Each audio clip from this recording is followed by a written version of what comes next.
Assalamualaikum warahmatullahi wabarakatuh. Lo kat rumah empat di Kanada, daerah Surrey, Surrey, Kanada, British Columbia. Benar. Ini rumah yang berharga Amri, harga sekitar 20 M, yang gampang raya. Rumah ji.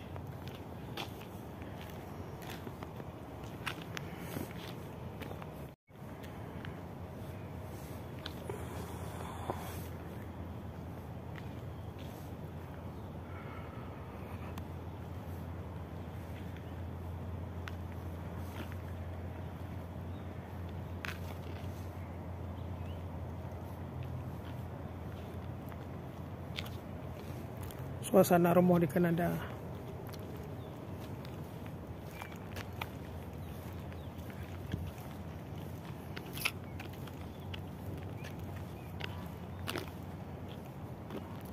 Memang sepi orang karena orang-orang hamil, karena orang nggak kerja mendung.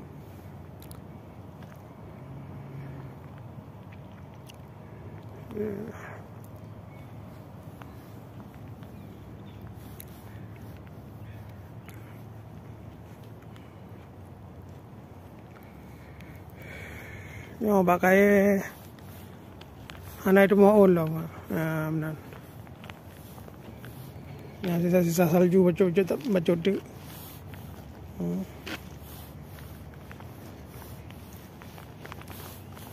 Lagi diraru. Bahala marmo.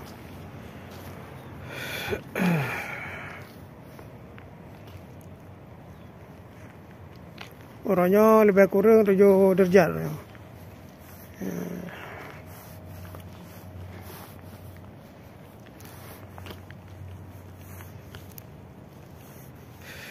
Macam mana level?